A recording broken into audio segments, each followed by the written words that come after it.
Hello, everybody. I hope you all are having a good day or night, whatever it is for you. I just wanted to take a little bit of time to talk about the concept of blasphemy and eternal punishments. A lot of times I see people in religion, and what fuels them the most, it seems like, is rewards first punishments. Now, I just recently saw a video of a man named Dan McClellan explaining blasphemy and some of the origins where it came from through the Greek times and the Hebrew times. But what I wanted to talk about also is the names of gods. See, what a lot of people don't really realize or pay attention to in everyday society is that a lot of the actual language we use and words were derived from gods. Different days of the week, different months, different practices. A lot of times we'll call things in religion like astrology and astronomy evil. But what I think they're trying to conceptualize is that back then in the ancient times, they were doing it for cultic reasons. They were turning the stars into gods and events and times. So I wanted to talk a little bit about the Hebrew culture from my aspect or what I've learned and the idea of blasphemy. So according to the information that I've gathered, you are not allowed to say God's name. Even the translations that we're seeing in the Bible and a lot of these texts, they're saying Lord and they're saying the God. Like the word El is the God, I believe, in Canaanite culture. And even the word you guys are using for YHWH, that's an English and Latin rendition from earlier Greek renditions. And you guys say that that's Yahweh. Well, then that's esteemed to mean I am who I am, or I am that I am, which means the idea of even saying the God's name is like impossible. If I'm reading the text correctly, based on what the Greeks wrote in the Bible, because that's who wrote the Bible, I'm just being honest. Um, there was no way to even say the name. It was just merely I am that I am. And anytime you see like Elohim, that's talking about a plural group of gods. And when you see other texts talking about the YHWH, which, like I said, is a translation of something, then it's basically a phrase or a saying from what we understand. So I'll give you an example. In the New Testament, it says, he who blasphemes the Holy Spirit can never seek forgiveness. So I want to help you guys understand something real quick. If you guys don't know the name of this deity or entity, I'm going to translate real quick. You guys don't know the name of this God. And the reason I'm saying God is because it can get confusing when I try to conceptualize what I'm talking about. So this God has no name whatsoever that we know of. The God that was given to us gave a phrase to a man, supposedly through these texts, saying, I am who I am. So that then spirits would not have a name either. The spirit would just be I am who I am. Now, the reason I want to help you guys understand that you're mixing a lot of different time periods together is because, okay, so back in the ancient times, the spirit was something totally different than what we do now, or what we conceive it to be now. The spirit, which was mainly from Greco-Roman or Greek and Roman culture, like I've been saying in a lot of my videos, is based on a different type of philosophy, a spiritual world, a spiritual realm. Whereas people in the ancient times believed in actual physical spirits. They believed in entities, because even if you look at one of the phrases Jesus said in the New Testament based on what the Greeks wrote, they said Jesus had said that there is no such thing, that spirits do not have flesh and blood. Spirits are principalities and things like that, right? A new teaching. But that totally contradicts the idea of what the Old Testament even believed. That's a total contradiction. And if you didn't come to change the law, that would mean the law is still in effect, which means a lot of people that are being apologetic and trying to change the law, you're basically just mixing time periods together and trying to conceptualizing it and confusing yourself and others. So back to the idea of blasphemy. Technically, there's no such thing as blasphemy in terms of blaspheming somebody's name, because you don't know his name. I'll even give you a nice example. Even if you blaspheme the phrase, I am that I am, you're not blaspheming the whatever that initially gave that phrase. You're blaspheming yourself in theory. You're talking about yourself. So if I was to say, F who I am, I'm saying F myself in theory. You're not, so it's like a failsafe. You can't even blaspheme because you don't know the name of this entity. And then the idea of conceptualizing blasphemy against Jesus' spirit was saying, let's say somebody is doing a whole bunch of things that us as a collective civilization would consider righteous. He's helping feeding the poor. He's sitting with the sick, giving them a new spirit, giving them something to believe in. He's giving people new ideas to get them out of this pit that they were in. So now if people go up and say that's the devil, then what is God? Because based on other people's perception, you guys are bow or die. And that's even the idea to me, how I conceptualize the number of the beast. Not all these other translations or meanings. Based on how I understand what I'm given in English and based on what I see from the world, basically the opposite of any righteous kingdom would be the enslavement, murder, and torture of innocent people because of how you feel and believe. So even if I was to conceptualize it, let's say we'll say that the beast is from an ancient man. So even if I'm saying Nero has the number of the beast, it comes from his father or the people that resurrected him. So if I was to say that Pharaoh would be the devil, and then if I were to say Rome or Nero, whatever that was, would be the beast, then what did that person resurrect down the line? Christianity, which was violence in the name of the Lord. They were kill or die. I've said this in many of my videos. If you take away all your holy names, Spirit of God, God, Jesus, take away the bad names, the devil, Lucifer, Leviathan, and you say something, that is what you are built of. That is your spirit, so to speak, your psychological being. So if I was to go around, we'll take God's name out the Bible, and if I was to go around saying, slay all the women, children, sheep, oxen, be nice to your slaves, and all these other things, you guys would say that I'm a psychopath. But then these things are written in different time periods, and you all are apologetic about it. You say, no, it's supposed to change because men changed the law. But then if that's the truth, what aspect of the law are we supposed to change?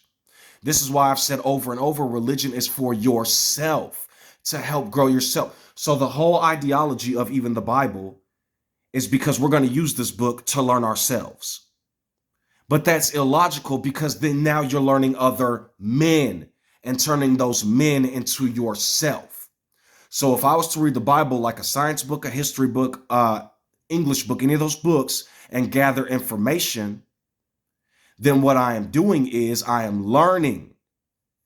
I will give you a clear fallacy, the knowledge of good and evil. That is silly. The knowledge, anything like that. That's basically saying any type of knowledge we gain is bad.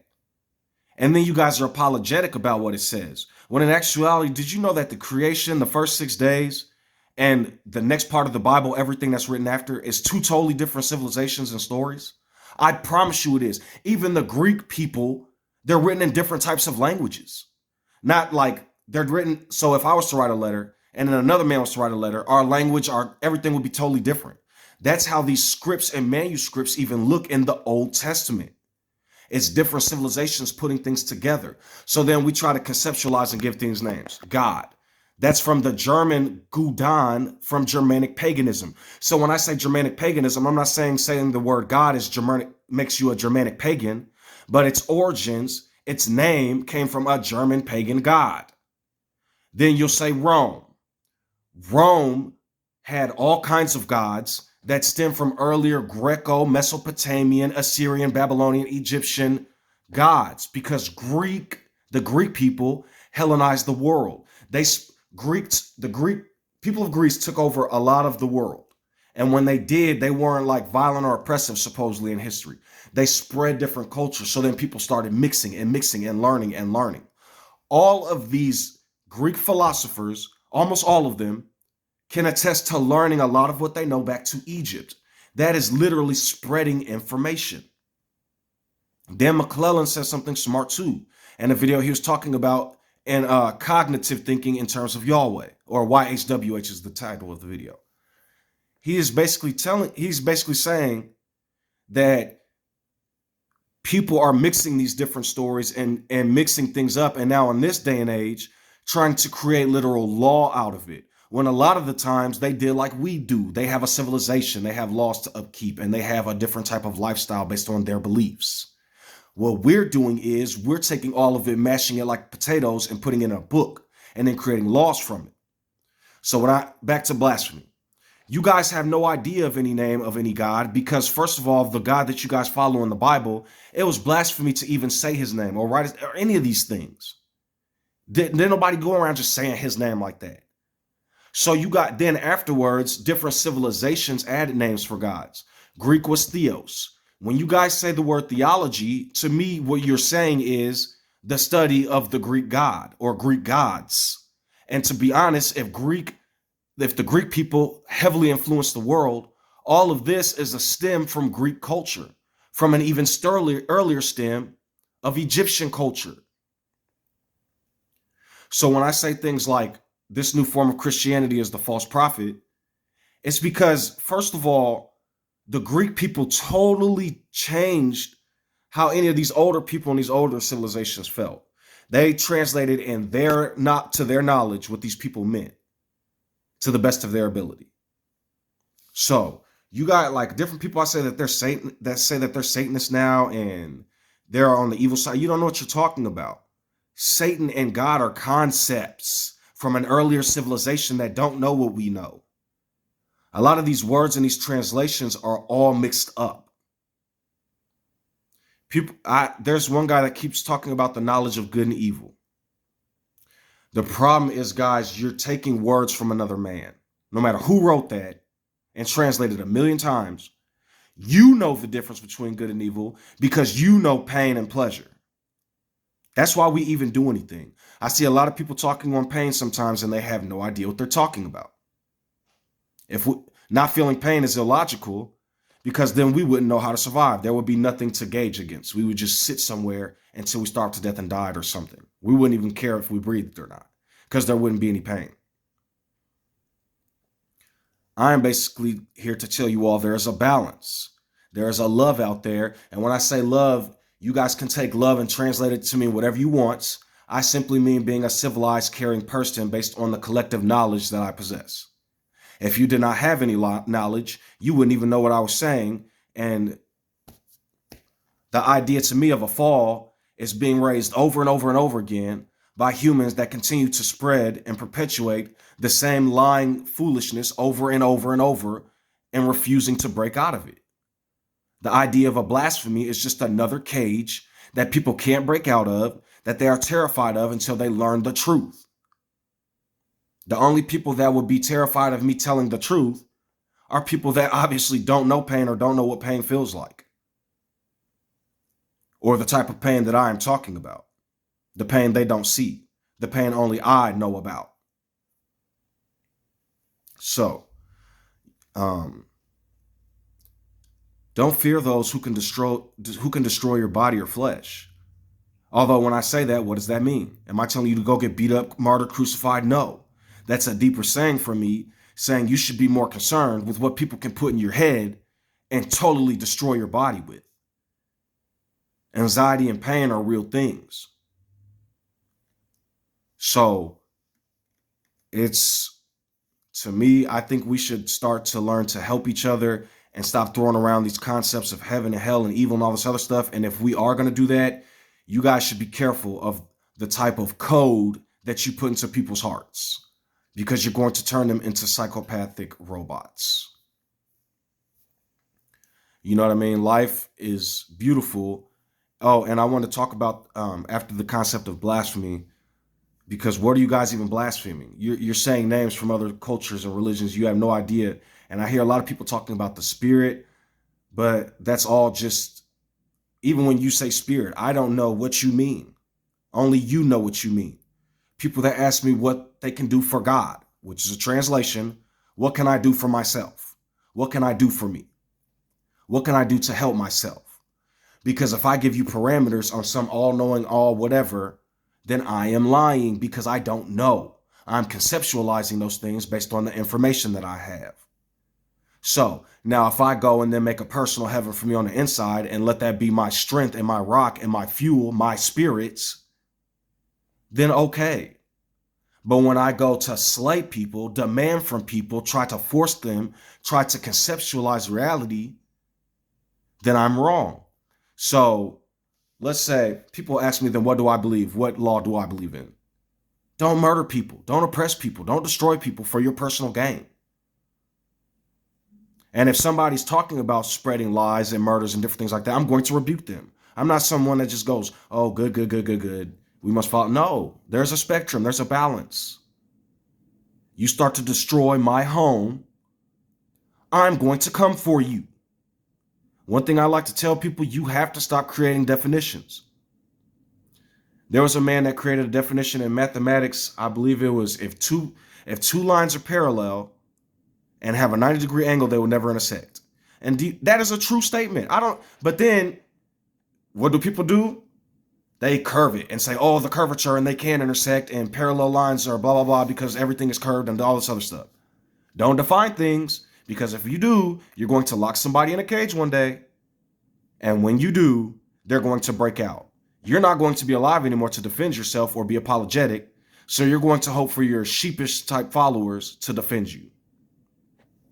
And they'll probably come up with something you don't even agree with. It's about who I am, but not in a way that destroys who they are. It's about a way helping build character. So apparently the Mahdi has come. He's got a channel. You guys, this is really funny. And the irony is, I just created a video called From Catholic to Islamic, talking about how the Catholic Church and the Roman Empire had an early influence on the Arab nomads of Arabia. And do you not know this dude is coming out in English talking about he's the Mahdi? This guy is spreading a lot of the Abrahamic religion around. Abraham and them were Canaanites. They were from not Canaanites, they were from Babylon and all those different areas. And then he went to Egypt, right? And then he came out of Egypt and started a clan. And then that clan eventually went back to Egypt and then came out of Egypt and went to the land of Canaan. You guys keep talking about this, the holy people. These people are everywhere. We're all mixed together. We're humans. So all I can really do is try to bless you all with words of kindness and love and wisdom the best I can. I've talked about something else before. Do not mess with infinities, eternals, all those things. You guys keep talking about what AI is capable of and all this other stuff. Humans are not AI. You cannot you can do whatever you want. But when you create religious law based on infinity, it's a fallacy. You're going to crash and your system is one day going to explode, so to speak. I'm not talking anything about computer science or nature, although I can see the fallacy of making a machine do something for infinity. But what I am saying is you shouldn't mess with infinities. And something else that you shouldn't mess with is something else that you shouldn't mess with is an undefined number, a number that is undefined. So if I take 1 over 0, okay, so don't fault me for this. Einstein said, never remember something you can look up. It's either 1 over 0 or 0 over 1. The number is undefined. I believe 1 over 0 is 0 because you can't divide 1 by nothing. So then I don't even really understand that concept either. But 0 over 1, you can't take away or divide nothing, so it becomes undefined. I bring that up to say this. None of you have truly died. When I say that, you guys talk to people that say they were unconscious and flatlined for 2 or 3 minutes or was in the grave for however long, and then you're like, they saw light and all this other stuff. None of you have died and then been dead for real and came back. You can't. And if you can, it's because I don't possess the scientific knowledge that maybe we have in the future that I have no idea about. Anyways, whatever.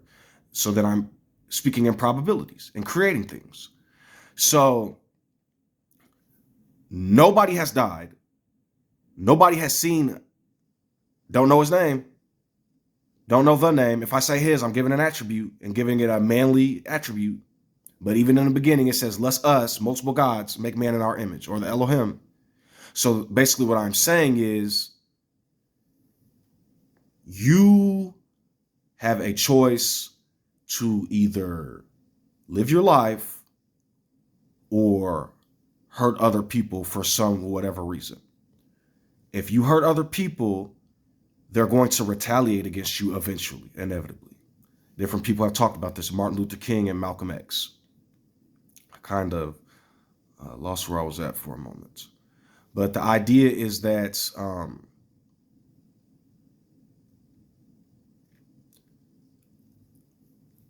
it's about loving each other, man, and trying to understand each other and help each other. It's maybe something. Oh, undefined. Nobody has died and come back.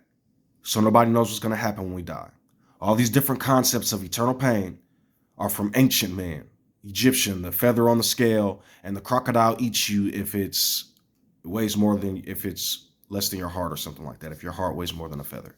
And then you go down, see the crocodile and the dragon. In Arabic or Aramaic, the dragon symbolized the pharaoh, which was the crocodile based on the information that I've gathered. So, you guys, a lot of this stuff could just be metaphors and stuff. It might not actually even be real history. Like if I like the poems I write, and then in 2,000 years, people start saying that this stuff actually happened, and I went to. So, live your life, and don't be locked in a cage. You guys are worried about things that are impossibilities. You know what I mean? So, if you're going to create a heaven or whatever that you create, let it be peaceful and helpful and instructive. If you're going to create I see a lot of people talk about the Father. I believe that's Catholicism. If you're going to talk about the Father or create a Father, maybe create a nice, loving one that doesn't go around killing everybody else to make you happy. You know, like you're going to go to hell, you're going to be punished and all these other things. You know, try to spread peace with the sword and not death and murder. Because when people hear these words, they're going to try to live them out because they believe it's the right thing to do. Okay? So, whether you're Muslim or Christian or Jewish or any of those things, it's good. I hear preachers talk all the time, and they're giving a good message, uplifting people's spirit and a positive. But then they say some other stuff that's just, I'm not here to attack you, however you conceptualize the world, but just know you guys should tell the truth. That 6-day creation at the beginning was added later.